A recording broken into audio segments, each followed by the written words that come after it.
E aí pessoal, tudo bem? Aqui é o professor Volney, sou professor de ciências do 9º ano. Estamos aqui para mais uma aula onde nós vamos discutir um pouquinho sobre o neodarwinismo ou a teoria sintética da evolução. Bom, antes de iniciarmos os nossos estudos, eu sugiro que vocês peguem o caderno, uma caneta, quem tiver o livro didático, material de apoio, chame os teus colegas, prepare aí os teus espaços e vamos começar. Para aqueles que estão tendo acesso aos aplicativos, não esqueçam de garantir a sua assiduidade. Vá lá no campo obrigatório de atividades, no primeiro link, faça atividade e já garanta a tua presença.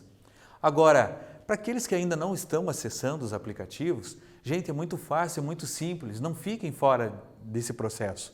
Ainda há tempo. Se vocês tiverem alguma dúvida, podem ir até a escola de vocês. Lá tem uma equipe esperando vocês para dar todo o suporte que vocês necessitarem, beleza? Qual que é o principal objetivo da nossa aula de hoje, então? Bom, o principal objetivo da nossa aula de hoje é nós entendermos o processo, o qual nós chamamos de neodarwinismo. O Darwin, o Charles Darwin e o Wallace não conseguiram tirar todas as dúvidas da sociedade à época e se fosse nesse momento, nós também teríamos muitas dúvidas.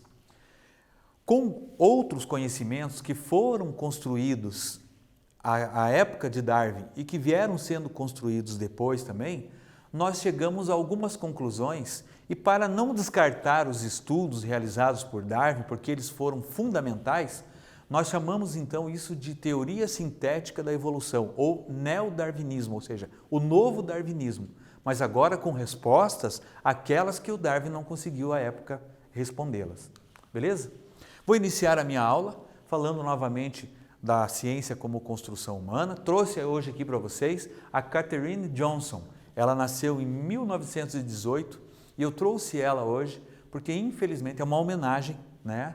Gostaria de ter feito em vida, mas é uma homenagem a essa cientista que nos deixou no mês de fevereiro desse ano, um pouquinho antes de nós entrarmos aí nesse processo de quarentena. Por que eu trouxe a Katherine? Porque ela tem duas características nela que são fundamentais para nós entendermos que a ciência é uma construção humana e é uma construção de todos. Tá? Ela foi a primeira mulher e negra a fazer parte do grupo de pesquisadores da NASA. A primeira. A NASA fez um concurso. Nesse concurso, 2.000 pessoas se inscreveram e vocês devem imaginar que para você se inscrever para um concurso realizado pela NASA, você não vai mal preparado. Eram pessoas muito preparadas. Dessas 2.000 pessoas, 15 foram aprovadas. Entre essas 15, uma mulher e negra.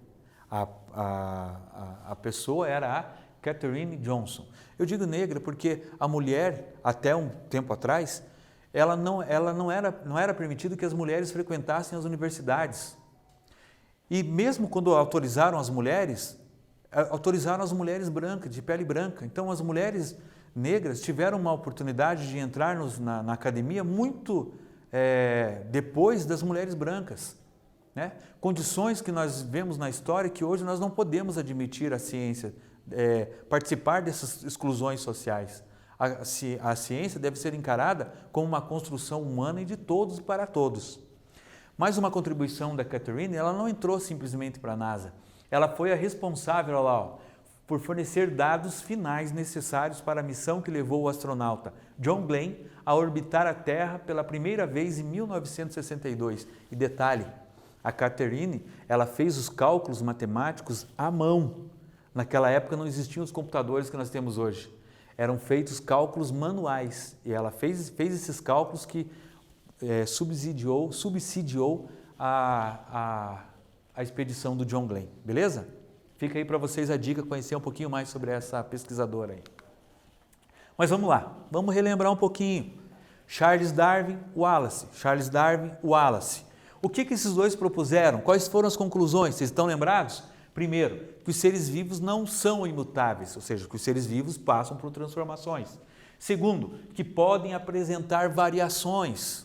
Dentro das espécies, podem apresentar variações. Terceiro, que as espécies podem se modificar ao longo do tempo, num processo chamado processo evolutivo. O que faltou eles responderem, e a gente vai ver mais adiante, é como que esses processos de adaptação ocorreram. Porque assim, eu trouxe na outra aula informações sobre a bactéria superresistente, né, sobre o mimetismo lá na cobra coral falsa, sobre a resistência daqueles insetos aos inseticidas. O que faltava, se o Darwin estivesse analisando isso, era ele explicar como que essas características eram herdadas pelos descendentes, como que passava de um descendente para o outro e como que ocorria essa variação, né? Porque ao contrário do Lamarck, que entendia que essa adaptação ocorria pelo uso e desuso, o Darwin não, o Darwin entendia que isso acontecia frente a uma ação do ambiente, o ambiente era sujeito nesse processo, é o ambiente que estimulava uma adaptação no ser vivo, mas como que essa adaptação, como que essa nova característica se manifestava dentro dele e passava para os seus descendentes. E Darwin não conseguiu explicar isso. Mas vamos lá, acerca da nossa revisão, vamos ver se vocês relembram, um desafio para vocês. Número 1, quais dessas alternativas não é um exemplo de seleção natural? Alternativa A, o mimetismo. Alternativa B, a lei do uso e desuso. Alternativa C, a resistência antibiótica. Alternativa D, a resistência a inseticidas. Quais dessas não pode ser chamado de uma adaptação? Beleza? Agora é com vocês aí. Eu já volto.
E aí, pessoal, responderam? Olha lá, ó, quem colocou a alternativa B respondeu certo, né? O que não é exemplo de seleção natural é a lei do uso e desuso, aquela lei proposta pelo Lamarck, aquele naturalista que precedeu o Charles Darwin. Pessoal, dentro das reflexões que nós estamos realizando, nós vimos que o Darwin e o Wallace, através da sua pesquisa, conseguiram nos fazer esclarecimentos acerca da seleção natural, do evolucionismo, né? Que os seres evoluem, que ele colocou aquele termo de que possuem ancestrais, alguns possuem ancestrais comuns, outros incomuns. Toda essa parte de evolução e de modificação dos seres vivos, nós conseguimos perceber nesses estudos. O que o Darwin não conseguiu responder é que como que as variações surgiram, como que essas variações apareceram e como que elas eram transmitidas aos descendentes. Então, como que a adaptação surgiu no ser vivo, mas como que ela apareceu, da onde? E como é que ela fazia para ser transferida para os descendentes? Olha, Darwin utilizou termos extremamente simples, observando eles sobre a ótica de hoje. Ele chamava isso de gêmulas. Ele achava assim que os seres vivos, quando iam copular, eles trocavam fluidos, eles trocavam substâncias, a qual ele chamou de gêmulas. E que dentro dessas gêmulas tinham essas variações. Bom, é uma forma muito simples de explicar algo que, se a comunicação àquela época fosse melhor aprimorada, teríamos mais facilidade. Por quê? Porque em 1865 surge um personagem para a ciência, muito respeitado nos dias de hoje, mas que naquela época também foi um daqueles gênios esquecidos. O Gregor Johann Mendel, né? Um naturalista que nasceu em 1822 e morreu em 1884. Esse naturalista, ele formulou as leis da hereditariedade. Ele, através de experimentos com alguns vegetais, como por exemplo espécimes de ervilhas, ele chegou a teorias que, de forma simples, explicavam essa variabilidade, que a gente chama hoje de variabilidade genética. Ele tentou, através do autocruzamento entre essas espécies de ervilha, mostrar como que as características eram transmitidas de pais para filhos, ou seja, entre os descendentes. E esses experimentos do Mendel, se tivessem sido conhecidos pelo Darwin à época, teriam esclarecido aquilo que ele não conseguiu responder. Como nós sabemos como a ciência entende que esses dois eram contemporâneos e que um poderia ter ajudado o outro, haja vista que a teoria da seleção natural proposta por Darwin foi publicada em 1859 e a teoria sobre a hereditariedade de Mendel foi publicada em 1865, 6 anos depois, então eles eram contemporâneos. Eles só não tiveram a capacidade, frente às adversidades, de se comunicarem para que um pudesse complementar o estudo do outro. Hoje nós sabemos que os estudos referentes à evolução caminham juntamente com os estudos relacionados à hereditariedade, a ciência a qual nós chamamos de genética. Então o evolucionismo caminha junto com a genética. Não tem como explicar um ou outro separado, beleza? Em função disso, a ciência chama de neodarwinismo.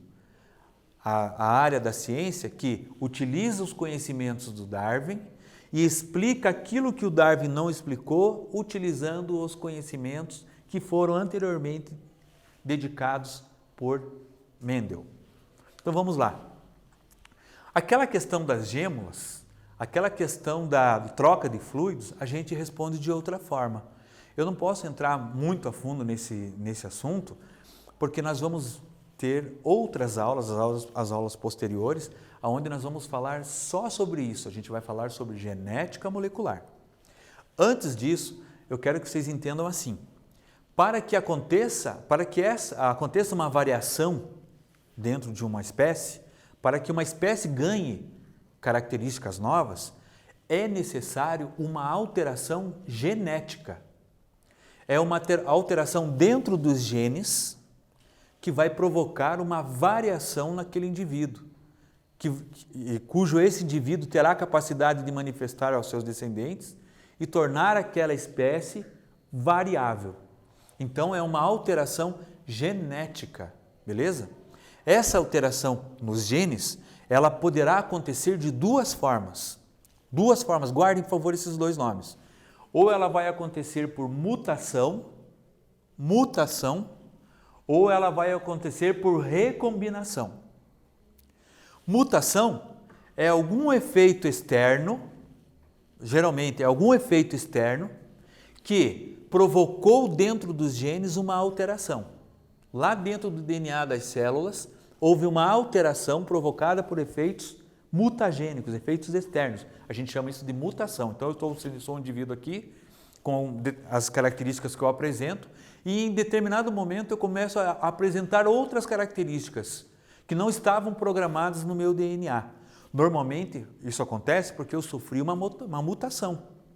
Normalmente, na nossa espécie, as mutações são provocadas por raio-x, por radioatividade, por excesso do contato aí com os raios ultravioletas, entre outros fatores, fenóis.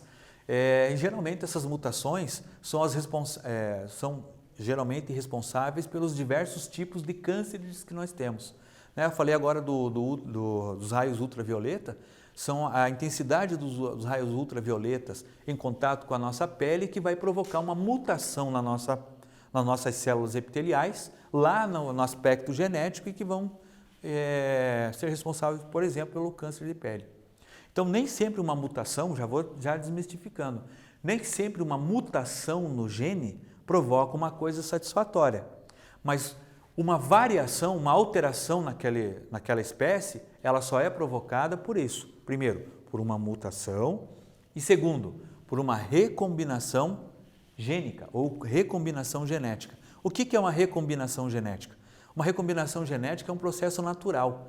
Lá no momento que o espermatozoide fecunda o óvulo, há uma série de divisões celulares, a qual nós vamos chamar de mitose, que vão originar os órgãos, os tecidos e outros. Nessas divisões, onde o material genético do pai, do homem, entra em contato com o material genético da mãe, há uma mistura de materiais, de genes. Isso eu chamo de recombinação. Eles estão recombinando genes. Essa recombinação é a responsável pela variabilidade. Olha lá, o teu pai tem uma característica, a tua mãe tem outra. Quando eles geraram você e os teus irmãos, eles geraram seres diferentes deles, eles recombinaram genes. E isso provocou uma variabilidade. Entre vocês, na casa de vocês, não tem uns que são maiores do que os outros? Não tem um que tem a pele mais clara do que o outro? Não tem um, muitas vezes, que tem o cabelo de um jeito, o cabelo de outro? Isso é um reflexo da recombinação. Então, voltando aqui, para que ocorra variabilidade nas espécies, para que os seres vivos possam adquirir condições de se adaptar, eles precisam passar por mutação genética ou recombinação genética, beleza? Vou falar um pouquinho sobre isso lá na frente, vou explicar melhor lá na frente. Aí agora, sabendo disso, da mutação e da recombinação genética, eu posso explicar melhor o efeito da KPC, daquela bactéria super resistente aos antibióticos.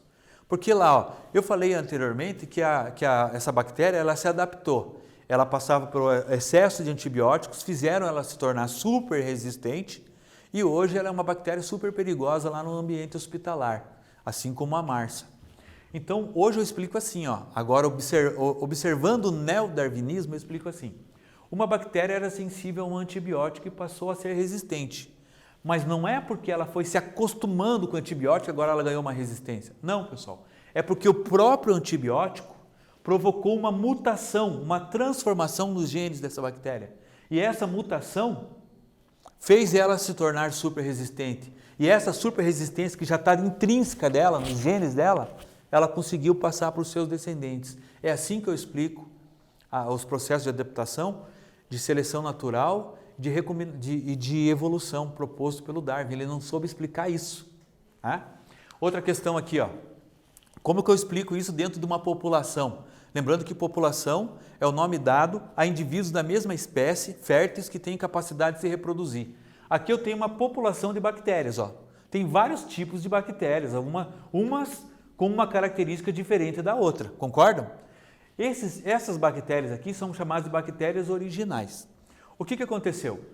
Essas bactérias foram submetidas ao uso de antibióticos. O que o antibiótico fez? O antibiótico teve a capacidade de destruir algumas delas. Só que teve algumas que conseguiram se adaptar frente a uma mutação genética, conseguiram se adaptar e resistiram a esses antibióticos. Estão vendo? Aqui no último exemplo eu tenho aqui, ó, essas bactérias começaram a se reproduzir entre si. Daqui a pouco aquela população, ela se transformou só em uma população de bactérias superresistentes. Nós não podemos ver isso dentro de um hospital, nós temos que fugir disso. Nós não podemos ter uma história no nosso planeta só de bactérias patogênicas, ou seja, bactérias que provocam doenças superresistentes. Senão, eu imagino que seria a destruição da espécie humana.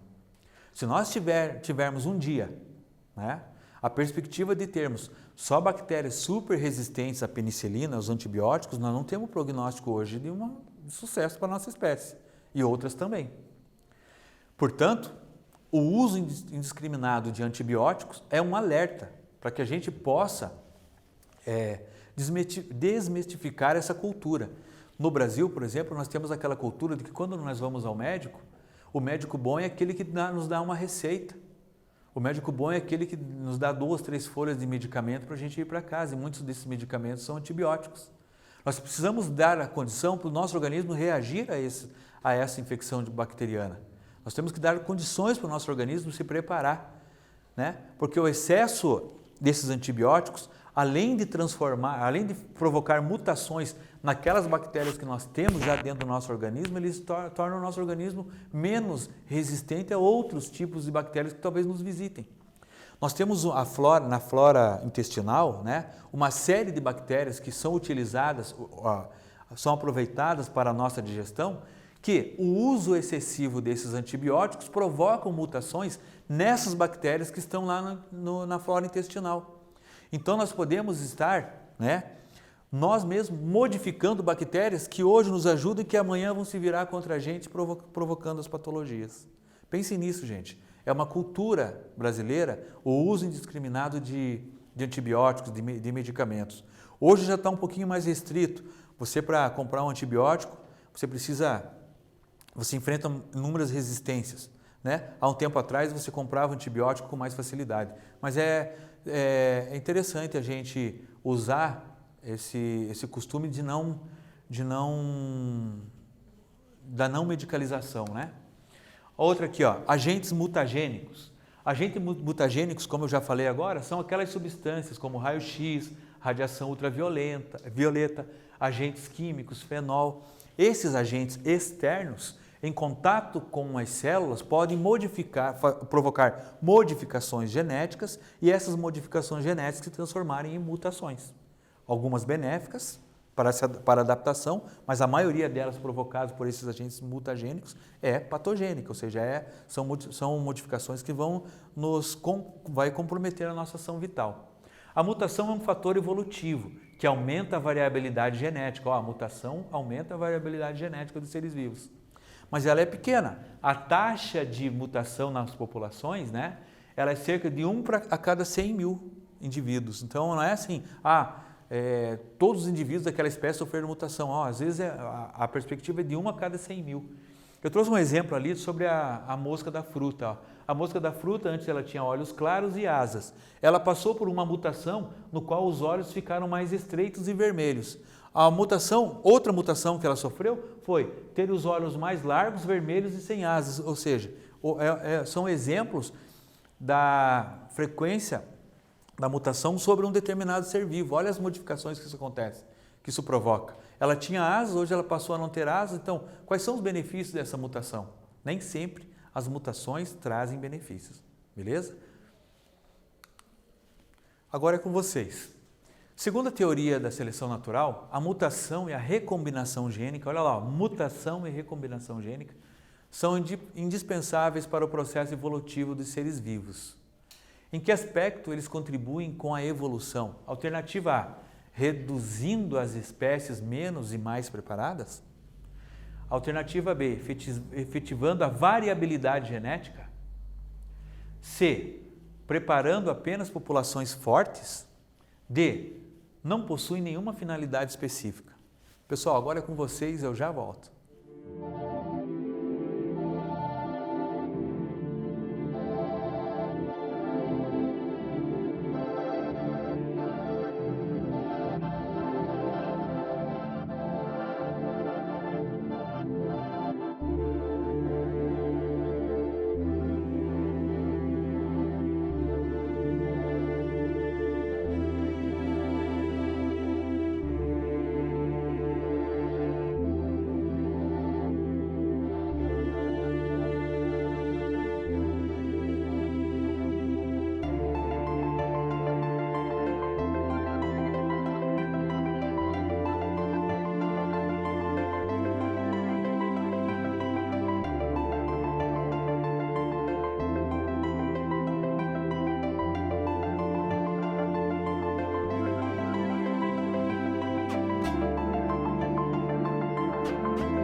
Daí, pessoal, responderam?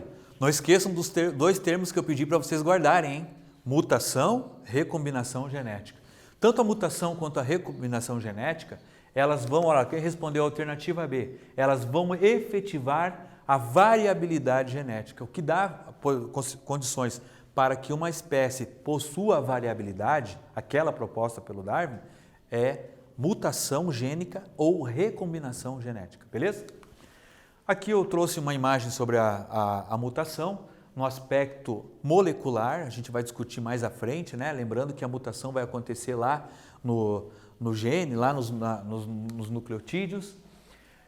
Mutação e evolução das espécies, acabei de citar também que a mutação ela contribui para a evolução das espécies, no sentido de que ela promove a variação, mas eu quero parar aqui para vocês entenderem um pouquinho numa parte prática.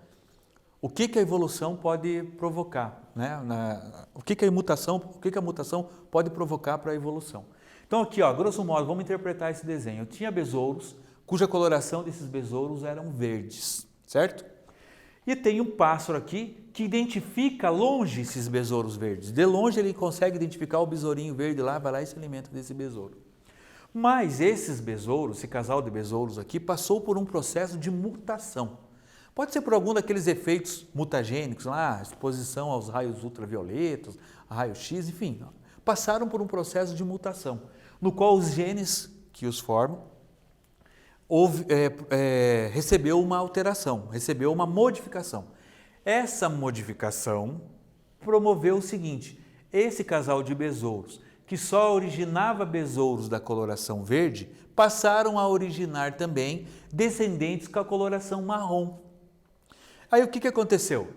O pássaro, quando vem, se aproxima dos besouros, ele só tem a capacidade de observar onde que estão os besouros da coloração verde. Ele não sabe onde que estão os besouros da coloração marrom, porque esses besouros da coloração marrom, que ficam muitas vezes lá nos troncos das árvores, eles se confundem. É como se fosse uma camuflagem, tá? Essa adaptação foi fundamental para a permanência da existência desses seres, porque vejam bem, se nós tivermos uma população grande de pássaros que se alimentassem de besouros, né, esse ambiente fictício que eu estou criando, nós teríamos a extinção dos besouros. Então essa adaptação, que foi provocada por uma mutação lá, ó, uma mutação, essa adaptação onde os besouros ganharam a coloração marrom foi e é fundamental para a existência desses seres. É assim que eu explico a variabilidade e a seleção natural, beleza? As mutações, para encerrarmos, como eu mostrei lá para vocês, elas nem sempre são benéficas. Uma mutação genética, né, que vai provocar variabilidade, ela, em alguns casos não, invariavelmente ela vai provocar malefícios. A gente chama assim, isso aí então de mutações desvantajosas ou deletéricas. Aqui eu tenho uma mutação de uma cobra, onde ela veio com duas cabeças, né? Invariavelmente esse ser aqui, ele não vai ter um prognóstico bom, ele não vai ter uma vida normal como os demais, ela vai ter uma vida mais curta, né? Agora, se ela tiver a capacidade de reproduzir, como essa alteração foi uma alteração genética, existe sim a probabilidade dela transmitir essa herança aos seus descendentes, essa mutação aos seus descendentes, tá bom? Pessoal, eu lanço aqui mais um desafio para vocês, cuja pergunta é a seguinte: a recombinação genética só ocorre com a iminente necessidade que uma espécie possui em se adaptar ao ambiente em que vive. Isso é falso ou isso é verdadeiro? Vou deixar para vocês responderem agora.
Aí, pessoal, responderam? Olha lá, ó. Na pergunta dizendo ali, ó, eminente necessidade que uma espécie possui em se adaptar. Não, a recombinação genética é um processo natural, é um processo que ocorre na fecundação, é um processo que ocorre entre as células, através de uma divisão celular. Os genes vão se recombinando ali, num processo que nós vamos chamar lá futuramente de crossing over, que ocorre lá na mitose.